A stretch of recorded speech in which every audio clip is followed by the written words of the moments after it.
Assalamualaikum warahmatullahi wabarakatuh. Waalaikumsalam warahmatullahi wabarakatuh. Pemirsa dimanapun Anda berada, kembali lagi bersama saya Junaidi dalam rangka bincang-bincang seni pada hari ini. Dan hari ini juga kita akan hadir dengan Anda dalam tema Adat Gayo dalam Menyerahan ke Guru. Hadir bersama kita Pak Turham dan juga saya ini, apa kabar Pak? Alhamdulillah baik. Ya, semoga sehat-sehat selalu Pak ya. Amin. Ya, terima kasih Pak atas kesempatannya telah berhadir bersama kita dalam bincang-bincang seni ini. Jadi Pak Turham, kali ini kita membahas masalah pendidikan yang secara umum telah kita ketahui bersama bahwa pendidikan itu mengubah sikap perilaku menjadi lebih baik, ya, agar tidak terlalu awam seperti itu. Ya. Jadi dalam adat gayo itu sendiri bagaimana pandangan Bapak? Oke, baik. Memang adat gayo ini sangat luas, mengatur seluruh kehidupan masyarakat dan tidak terkecuali dalam pendidikan. Ya.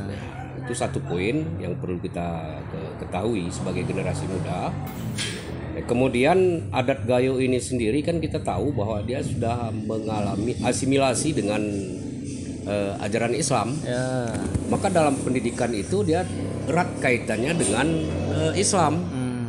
Nah, Islam menggariskan bahwa menuntut ilmu itu adalah kewajiban bagi laki-laki dan perempuan. Umumnya manusia lah. Umumnya manusia. Dan tidak terkecuali juga dalam hadis itu dikatakan kullu mauludin yuladu alal fitrah. Fa abawahu kan, dan selanjutnya artinya setiap anak dilahirkan ke dunia ini dalam keadaan fitrah, maka orang tuanya lah yang menjadikan dia Yahudi, Nasrani dan Majusi. Nah, untuk menanggapi hal demikian, maka adat gayo menggariskan ada 4 kewajiban dari orang tua terhadap anaknya yang disebut dengan utang opat. Utang opat itu yang pertama turun mandi. Turun mandi ini menyangkut kepada akikah. Ya, turun mandi, penambalan nama yang baik sesuai dengan ajaran Islam, kemudian untuk penyembelihan akikah. Itu ya yang pertama ya dalam utang opat tadi. Kemudian kalau anaknya itu laki-laki itu disunat rasulkan atau ijelisan dalam bahasa adat gayonya, di ijelisan. Turun mandi tadi itu ada ada 1 poin untuk perempuan 1 ekor kambing atau kibas, kalau untuk anak laki-laki 2. Ya. Kemudian ada dijeliskan, dan kemudian yang ketiga itu ilwahi atau dinikahkan. Jadi ada kewajiban orang tua terhadap itu. Yang keempat itu yang dikatakan dengan israhan ku guru. Yang menjadi perbincangan kita pada hari ini Pak ya. Ya, yang menjadi perbincangan kita pada hari ini khususnya tentang pendidikan. Artinya israhan ku guru ini bermakna orang tua dengan sengaja dan bersahaja menyerahkan anaknya kepada tengku, guru, ustadz. Ya, karena zaman dahulu belum ada lembaga pendidikan begitu banyak seperti saat ini, ya mungkin hanya di tempat pengajian-pengajian. Nah, pada saat ini sekolah sudah banyak, tentu alangkah lebih baiknya di Bener Meriah khususnya itu ketika mendaftar anaknya ke sana mungkin diserahkan secara adat kepada guru agar tanggung jawab orang tua itu lebih. Ya, itu kira-kira. Berarti kalau dalam adat gayo itu sendiri diserahkan kepada guru itu apakah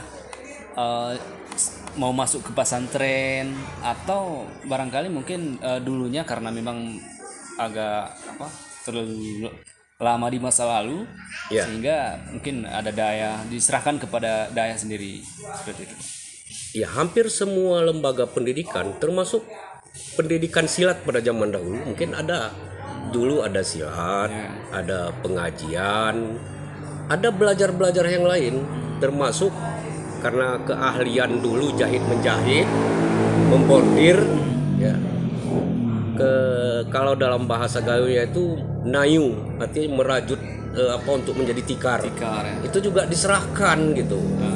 Jadi ada penyerahan itu bukan hanya diserahkan secara omong, tapi disertai dengan penyerahan 2 liter beras ya, atau satu bambu lah, satu bambu kalau sekarang ini. Kemudian ada rotan sekitar setengah meter yang sudah dibelah. Itu bermakna orang tua sanggup membiayai pendidikan anak itu, dan orang tua rela jika anaknya ini bersalah, maka rotan tadilah untuk pemukul anaknya. Itu sebagai simbol. Walaupun dalam pendidikan itu tidak pernah digunakan rotan itu, tapi ada kewenangan tengku, ada kewenangan guru itu untuk mendidik secara secara tegas. Nah, karena kan utamanya pendidikan itu kan bermuara kepada akhlak. Nah, itu yang bukan hanya sekedar pengetahuan yang diketahui anak itu, tapi pembinaan akhlak juga. Nah, ini. Tadi kan berbicara masalah adat. Kalau adat ini kan ada tata cara dan ada acara-acara seremonial lainnya yang perlu dilakukan. Nah, arah ke adat ataupun tata cara menyerahkan orang tua anak pada gurunya, apa yang harus dilakukan?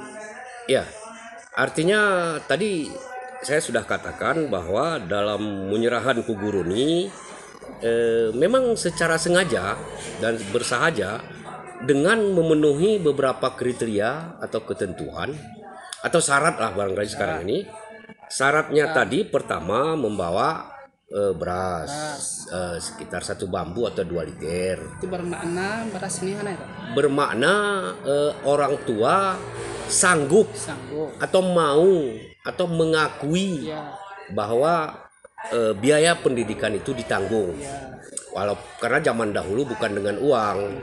Ya, jadi biaya dengan beras, artinya setiap bulan mungkin, atau kalau tidak zaman dahulu bukan per bulan, setiap hasil panen ya menyerahkan padinya atau berasnya kepada tengku guru.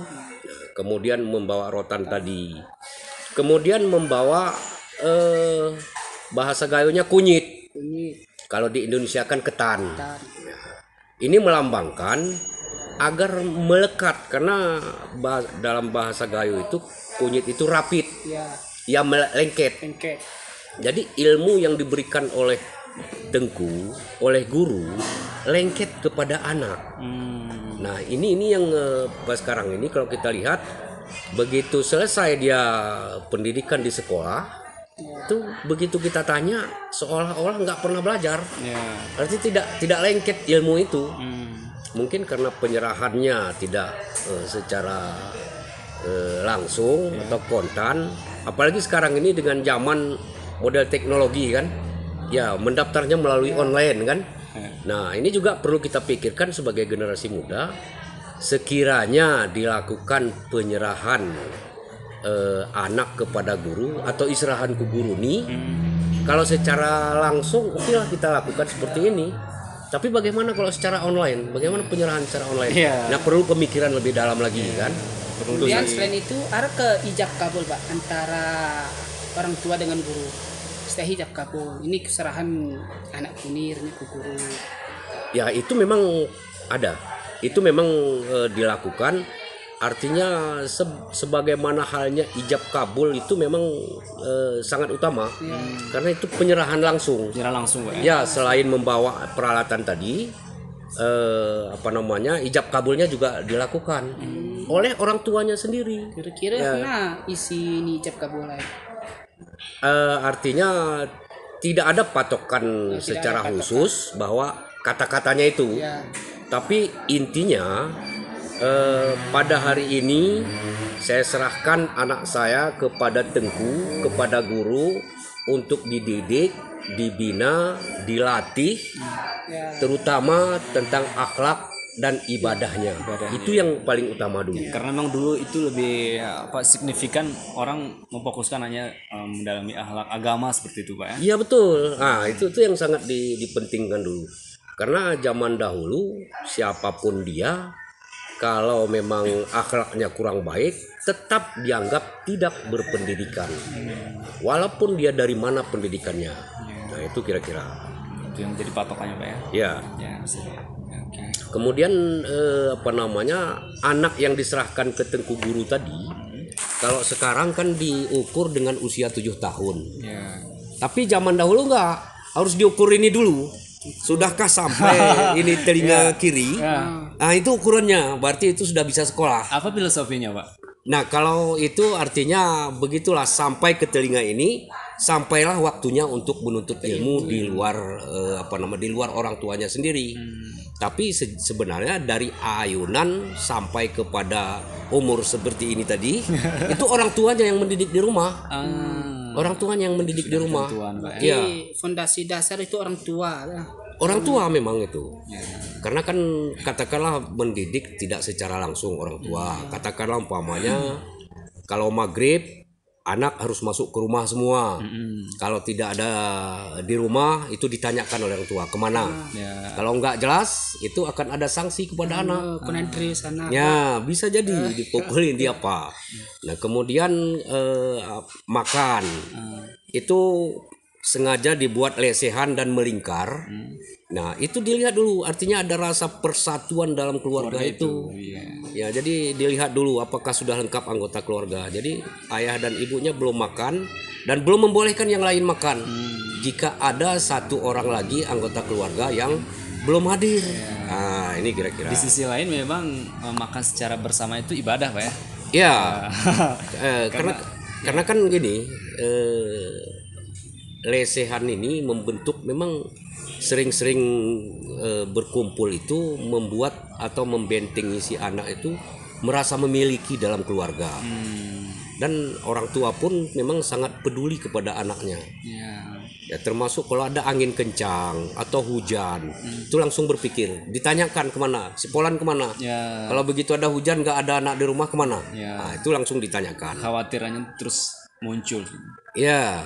Nah ketika orang tua sudah menyerahkan anaknya kepada guru, kemudian guru ini kan mempunyai tanggung jawab yang besar, tanggung jawab yang sepenuhnya terhadap mendidik anak ini. Nah nanti tiba-tiba kalau seorang guru ini memarahi si anak ini bagaimana? Nah itu tadi dari rotan tadi, itu simbol makna.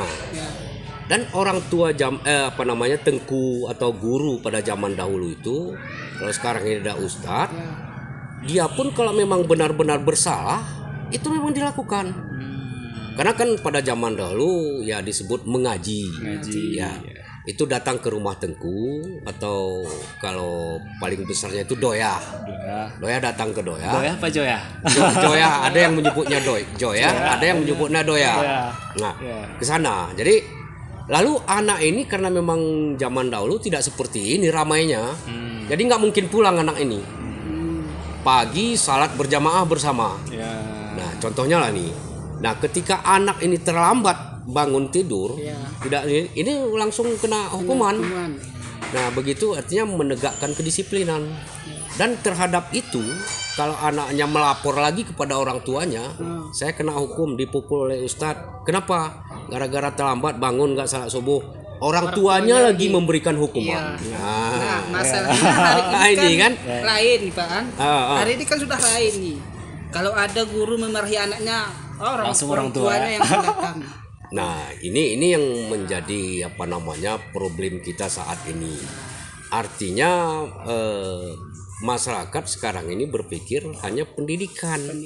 Ilmunya, akhlak sepertinya tidak terpikirkan lagi. Akhlak sepertinya tidak terpikirkan lagi, asal sudah mendapatkan pengetahuan, mendapatkan ilmu. Gelar apalagi seperti ya gelar. Itu sudah apa sekali. Tapi walaupun akhlaknya nggak dipikirkan, zaman dahulu itu dulu akhlak. Karena dalam Islam juga itu awal pendidikan itu kan disebut dengan awaludin ma'rifatullah. Ya. Awal agama itu mengenal Allah. Iya. Lalu kemudian akhlak, ya, baru kemudian ibadah. Nah ini utama karena Nabi juga diutus ke dunia ini untuk menyempurnakan akhlak. Jadi akhlak yang terutama. Nah ini jadi kan apapun kesimpulannya, apapun ceritanya, apapun inti dari pendidikan itu sebenarnya kalau sudah berakhlak, dia akan mengetahui dan melakukan ilmu itu sesuai dengan ketentuan agama. Nah, itu makna di dalam dalam adat gayo itu dan yang diinginkan. Tapi secara tidak langsung kan hari ini atau orang-orang yang dulu seperti Profesor Baihaqi Aka, kemudian ya tokoh-tokoh yang lainnya lah, mereka bisa berbahasa Prancis, bahasa Jepang seperti itu. Ya, itu apakah berpengaruh dari sisi agama tadi atau pendidikan lah seperti itu, Pak? Ya, mempelajari itu kan semua. Iya. Tapi kalau orang punya akhlak yang tinggi, apapun tentang dia harus pelajari. Termasuk ilmu-ilmu yang mungkin menurut kita tidak bisa kita praktekkan, tapi harus dipelajari. Ya. Setidak-tidaknya untuk mengetahui, oh ini ciri orang yang punya begini. Ya. Nah, itu harus kita pelajari juga. Nah, itu. Tapi dalam Islam, Pak, kan? Dalam Islam itu mengajarkan ada istilah apa ya? Mempelajari agama itu akan memacu pengetahuan yang lain. Artinya agama ini sebagai kunci utama atau pintu gerbang utama sehingga yang lain mudah untuk kita pelajari, Pak. Memang itu benar. Sungguh seperti itu. Artinya dalam Islam itu semua semua disiplin ilmu telah ada. Kalau kita tidak mengorek, tidak mengkaji, maka tidak akan kita temukan.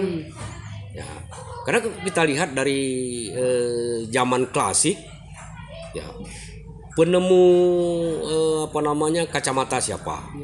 Minus dan apa kan? Kemudian penemu angka 0 siapa?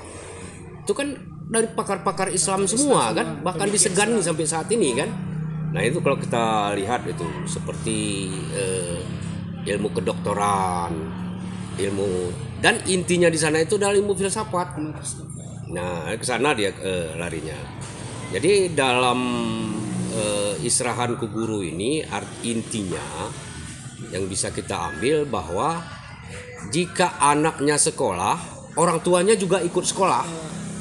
Artinya begini, kalau anaknya masuk ke pesantren, ya orang tuanya ikut juga ketentuan pesantren. Nah, tapi sekarang ini kan walaupun tidak banyak, ada kita lihat anaknya masuk pesantren, tapi ibunya nggak pernah berjilbab barangkali, ya. Anaknya masuk ke pesantren yang mempelajari hukum dan lain sebagainya gitu kan, tapi kelakuan orang tuanya, nah ini yang dimaksudkan di sini. Jadi ada sinergi antara orang tua dengan pendidikan itu. Berarti ada tiga serangkai itu, Bang. Guru, orang tua, dan murid. Ya. Jadi tiga ini turah. Ya harus selaras. Harus pas, harus satu pemikiran. Ya. Kita lihat ke zaman modern ini, tentunya sekolah. Ini kan sekolah pun seolah-olah orang tua tidak penting dalam dalam pendidikan. Kemudian orang tua juga tidak peduli dengan keadaan si anak di sekolah. Anak juga dengan demikian apabila ada masalah itu langsung melapor kepada guru sehingga kepada orang tuanya, sehingga terjadilah umpamanya kriminalisasi guru, ya kan? Nah ini sebenarnya sangat sangat penting untuk dibicarakan. Dan ada beberapa kalangan, ya tokoh-tokoh pendidikan mulai berpikir bagaimana kalau dalam pendidikan itu di sekolah saat ini itu dilakukan seperti adat dulu, artinya menyerahan ke guru secara adat seperti itu ya. Ya. Jadi selama ini hanya kan sekedar pendaftaran ya sudah. Ya kan, artinya tidak ada serahan secara ijab kabulnya, tidak ada. Berarti dari kecil sampai terus tingkat perguruan tinggi seperti itu serahan ku guru. Ya, kalau zaman dahulu kan tidak ada tingkatan pindah-pindah tempat. Karena kalau satu pesantren itu terus SD-nya di situ, kalau sekarang lah SMP-nya di situ, SMA-nya di situ, dan hanya sampai di situ pada zaman dulu kan. Nah kalau sekarang ya paling kurang kita usahakan untuk tingkat SD, SMP dan SMA lah dulu, ya kalau bisa, kan. Dan banyak kalangan itu sudah menginginkan. Nah, jadi kan karena keinginan itu, saya pikir ada perlu regulasi. Karena kalau kita hanya sampaikan, dan saya juga sering ketika ke sekolah, termasuk di SD Negeri Delong Tua kemarin, ya kami menyampaikan kebetulan ada rapat wali murid untuk pemilihan komite di SD Delong Tua itu, saya sampaikan juga. Dan mereka mengakui, dan orang tua itu pernah mendengar cerita itu, dan ada yang banyak yang kepingin untuk melakukan itu. Lalu bagaimana kalau dengan sekarang ini tidak punya regulasi kan? Jadi saya pikir kalaupun tidak bukan dalam bentuk kanun, mungkin terlalu lama untuk membahasnya. Ya mungkin untuk perbub aja, peraturan bupati. Ya peraturan bupati ini disampaikan kepada dinas pendidikan. Nah dinas pendidikan akan menyampaikan kepada seluruh sekolah. Jadi sekolah akan melakukan itu. Jadi selesai pendaftaran, setelah itu kemudian pada hari pertama masuk sekolah, kumpulkan semua anak dan orang tua. Nah, di sanalah mulai menyerahkan anaknya gitu. Walaupun secara simbolis nanti di sana. Ya, katakan secara simbolis dari semua orang itu satu orang yang berbicara, ya kan? Mungkin teknisnya sekarang, kalau dulu kan per pribadi. Nah, sekarang teknisnya itu diatur dengan adanya perbuk tadi kan sudah mengatur bagaimana teknisnya kan. Nah, kemudian setelah penyerahan itu si anak ditepung tawari.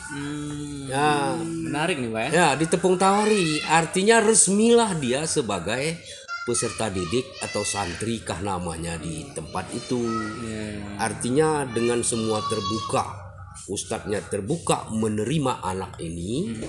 Anak ini juga dengan rela untuk belajar, dengan rela dan ikhlas belajar dengan ustadz itu. Kan itu yang intinya kan. Karena kan secara keilmuan orang yang tidak ikhlas itu kan agak susah mendapatkan masuk ilmuannya kan. Dalam bahasa lain adab itu kurang lebih di atas ilmu seperti itu Pak ya. Ya kalau saya nggak tahu apakah hadis atau apa itu. Al-adabu fauqal ilmi katanya kan. Betul, adab itu di atas ilmu katanya kan. Memang secara umum Pak setelah kita pelajari bahkan dari setelah terapkan itu memang benar Pak. Karena ada satu sisi bahkan ketika saya sedang belajar seperti itu, dengan kita santun dengan seorang guru itu ilmu cepat kita serap. Akan tetapi kalau kita tidak cinta, kemudian tidak ikhlas ataupun tidak apalah sama guru, itu terasa berat masuk ilmu. Itu mungkin Teguh Husaini tahu dia sebagai orang. Bagaimana pendapat Teguh Husaini tentang itu? Dalam ilmu tasawuf itu kalau kita menuntut ilmu, si pertama kita turah tangkuhan ngusi wasni si gerjero. Disucikan lah. Disucikan. Kita tangkuhan si gerjero hiwan wasti, arnya kita ayon bani kuanu hal-hal kebaikan. Mereka. Karena si gerjero dengki iri, kita tangkuhan membantu diri kami. Kengmeh tangkuh, kita ayon si jerohi. Jero baik-baik. Baru kita kena dapat nina mengenal makrifat kena ke mayu segala ilmu. Tapi memang berkaitan adat gayo ini tadi tentang serahan ku guru tadi. Setelah ditepung tawari tadi, itu ada nasihat kepada anak itu dan orang tuanya untuk merenungi dari tengkunya. Artinya dia sudah diterima. Kemudian untuk memulai prosesnya mungkin entah besoknya, entah malamnya itu terus kan. Jadi ada nasihat dulu, perenungan istilahnya. Ya kan? Artinya ya katakanlah selama ini mungkin di rumah enak dengan orang tua, ya kan? Artinya tidak banyak disuruh. Mungkin di sini lebih banyak tugas yang harus dikerjakan. Nah, itu demi meningkatkan pengetahuan gitu. Dengan begitu dia ikhlas menerima itu. Jadi bahkan hukuman dulu lebih berat dari sekarang ini. Berat. Ya kan? Pernah kami alami juga itu di waktu pesantren, Pak. Ya. Artinya kan yang paling berat katakanlah menguras bak dan mengisi air kan. Nah bagi yang apa namanya entah mungkin tidak ikut salat jamaah, bukan nggak ikut salatnya udah pasti kadang sendiri kan, tidak ikut salat jamaah. Nah itu dihukum dengan menguras bak dan mengisi air kan. Nah itu. Kemudian pukulnya pun kayak dulu bukan kayak sekarang inilah ditempelin apa kan. Artinya sesuai dengan standar agama. Dia standar agama pukullah atau deralah anakmu usia 7 tahun kalau tidak saya sholat. Ya kan? Nah artinya pukulnya itu di tempat yang tersembunyi. Jangan di tempat umum Pak ya. Enggak, bukan ke sana. Artinya tempat tersembunyi enggak boleh di muka. Itu kan ada bekas, enggak boleh. Tapi di mana? Di betis. Atau di mana di paha kan makanya pada zaman dahulu di guru waktu saya alami lah di sekolah hukuman yang paling susah itulah dia mencubit di perut dicubit di perut ini ya kan jadi semakin kita tahan semakin diangkat gini diangkat naik lagi gini kan nah ini sudah merah tapi nggak nampak. Nah, itu di hukuman di sekolah pada kami dulu itu. Tapi kalau kita lihat praktek keserahan ku guru selama ini kengon nih Pak Bang. Tuan pesantren arah ya. Ketika hari pertama santri datang, orang tua semuanya dikumpulkan dalam satu ruangan atau di masjid. Disitulah terjadinya keserahan guru tadi. Di situ ada orang tua, murid dan para guru. Para tengkunya. Di situlah mereka berbincang masalah keadaan pesantren sesungguhnya. Kengon wan pesantren ya Pak. Ya, tidak kita pungkiri juga mungkin di tempat lain atau adat yang lain, mungkin ada suku lain. Ada juga hal-hal yang seperti di adat Gayo ini tentang penyerahan ku guru ini, mungkin di mereka itu beda namanya kan. Tapi dalam praktiknya ya, kan itu tadi kan. Ya mungkin di syaratnya berbeda kan. Tapi yang sekarang yang terpenting itu tadi perlu kita garis bawahi. Pertama beras tadi itu sebagai pengakuan orang tua sanggup membiayai pendidikan. Kemudian rela dan ikhlas anaknya ini dipukulkah, diderakah jika melakukan hal-hal yang tidak baik. Nah itu intinya demi membina akhlak anak ini. Kemudian ada ketan tadi. Ya, lengket ilmunya itu. Itu secara filosofinya. Secara filosofinya. Nah, sekarang ini kan diiming-imingi dengan adanya dana bos. Nah, ini yang menjadi permasalahan. Berarti ini salah satu faktor nih Pak ya. Ya, dan kalau menurut saya itu sekolah gratis itu sepertinya perkataan sesat dan menyesatkan itu. Ya. Karena kan orang tua memberikan bantuan ke sekolah itu kan merupakan ibadah itu. Membiayai anak itu sekolah atau biaya untuk keperluan anak itu adalah ibadah.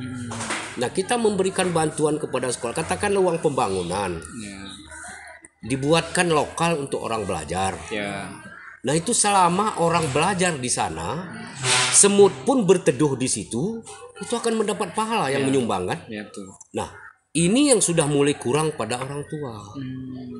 Berbeda halnya kalau memang dia itu tidak sanggup. Ada beberapa fenomena saya lihat selama turun ke lapangan ke sekolah, kan? Dia tetap mengatakan tidak sanggup, tapi Honda 2 atau 3 di rumah. Ya kan, cincin ibunya bertambah Pak ya. Bertambah. Nah, yang paling aneh bukan hanya di dana pendidikan, akikah anak. Tidak ada dibuat atau tidak di ini, kendurinya boleh. Tapi akikahnya tidak. Mengundang orang sekeliling habislah sekitar 5 juta, 4 juta. Padahal akikah saja belikan kibas atau kambingnya cuma 2 juta kan? Ya kalau kita tidak sanggup mengadakan kendurinya, ya berikan sajalah ke panti asuhan atau apa kan? Yang penting akikahnya itu ada. Nah, ini akikahnya tidak ada, tapi kendurinya ada yang menghabiskan melebihi dari harga kibas atau untuk akikah tadi. Nah, demikian juga dalam pendidikan ini saya pikir.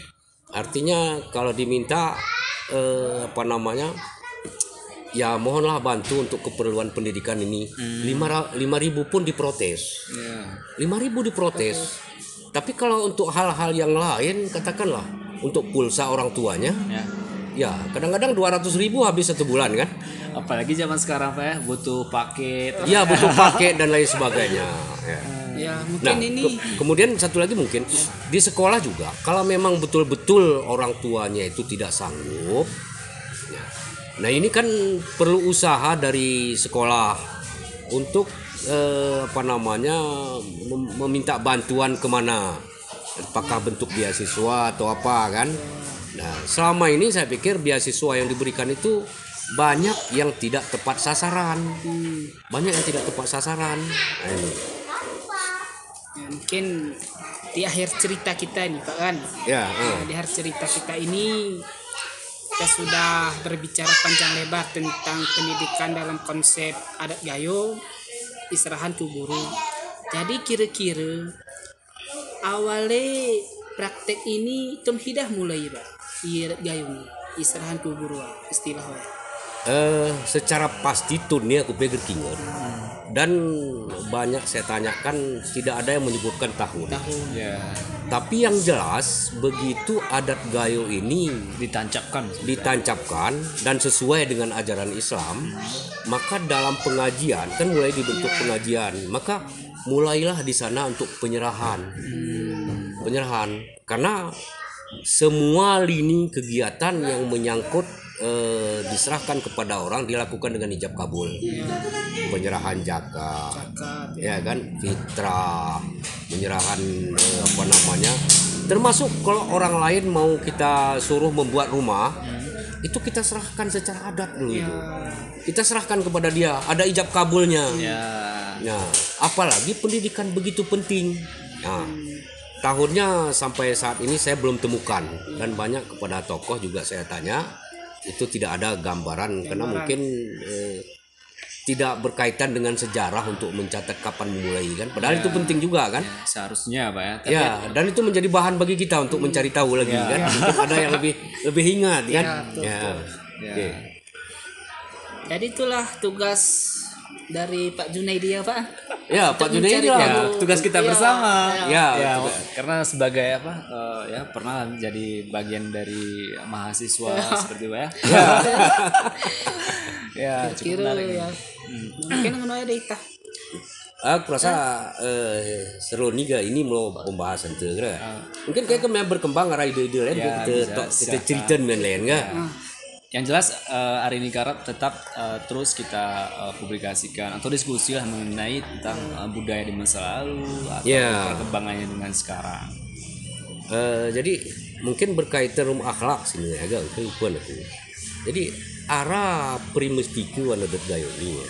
Jadi remalan betungket pri berabun. Istilahnya itu udah arti remalan betungket pri berabun. Nah, mungkin itu bisa satu tema untuk hal lain kan? Tapi itu berkaitan dengan akhlak dan kehidupan sehari-hari masyarakat. Itu diterapkan. Cuma kalau di saat sekarang nih kayaknya agak susah kita temukan Pak ya. Kalau untuk regenerasi milenial sekarang. Ya, generasi milenial ini banyak juga yang peduli dengan adat, ya kan? Tapi karena mungkin komunitasnya tidak tidak terjangkau dan lain sebagainya. Saya melihat banyak juga generasi muda bertanya cerita-cerita, ya kan? Tapi mungkin ceritanya hanya sebatas di warung kopi gitu kan? Mungkin satu saat cerita-cerita seperti ini perlu didokumentasikan menjadi sebuah catatan, ya kan? Yang bisa kita sumbangkan untuk daerah, ya kan? Karena saya melihat di Dinas Arsip dan Perpustakaan itu entah 7 judul buku tentang kayu. Ya mungkin di tempat lain kan masih banyak kan, tapi di Dinas Arsip dan Perpustakaan itu Berarti masih kurang. Banyak hal yang perlu kita tulis, banyak hal yang perlu kita gali, banyak hal yang masih perlu kita selidiki kebenarannya. Saya pikir itu kita ceritakan malah lain waktu. Di penghujung waktu nih Pak. Ya kira-kira orang dulu nih tentang pendidikan ini apa sebenarnya kira-kira sepengetahuan Bapak, apa sebenarnya motivasi untuk melakukan penyerahan ke guru ini? Apakah untuk perkembangan kepribadiannya untuk masa depan, atau barangkali mengikuti masa-masa itu, karena masa itu kan satu orang kabarnya pergi ke pesantren dan semua ngikut seperti itu, Pak. Ya, dulu kan informasi tidak seperti sekarang ini. Ya. Artinya kalau ada sudah satu orang berangkat ke sana, maka informasi itu dia bawa, maka berbondong-bondonglah ke sana. Itu apa ya? Kalau sekarang kan bisa kita lihat di internet, di mana sampai ke ujung dunia bisa kita lihat kan. Nah, dulu nggak ada. Jadi makanya kan di mana ada informasi itu ke sana. Itu yang pertama. Kemudian dulu benar-benar menuntut ilmu itu bukan untuk bekerja. Ya, itu perlu digarisbawahi, Pak ya. Ya, perlu digarisbawahi, bukan untuk bekerja. Karena ada amalan dalam Islam itu, orang-orang yang berilmu itu akan kutinggikan beberapa derajat, kata Allah kan. Itu dalam ayat itu kan. Nah, itu yang diamalkan. Jadi untuk meningkatkan harkat dan martabat dirinya, maka dia menuntut ilmu untuk meningkatkan pengetahuan, Kualitas. ya, termasuk dalam pengamalan. Nah, dari pengamalan itulah nanti apa? Makanya kalau dulu siapa yang sekolah, udah pulang sekolah ketika puasa langsung diminta berceramah. Ya, Ya itu kan? menariknya, Pak. Nah, itu menariknya. Jadi terupdate lah ilmunya itu. Jadi orang yang sekolah pun bukan hanya sembarangan kan. Nah, itu. Ya, barangkali demikian perbincangan kita, Pak ya. Ya, untuk malam hari ini oke. Mirsa, dimanapun Anda berada, terima kasih atas kebersamaannya. Cukup sekian perbincangan kita dalam Seni Budaya. Mudah-mudahan ke depan kita akan kembali lagi dalam kegiatan selanjutnya, dan terus ikuti channel kami. Sekali lagi terima kasih, dan kami ucapkan wassalamualaikum warahmatullahi wabarakatuh. Waalaikumsalam warahmatullahi wabarakatuh.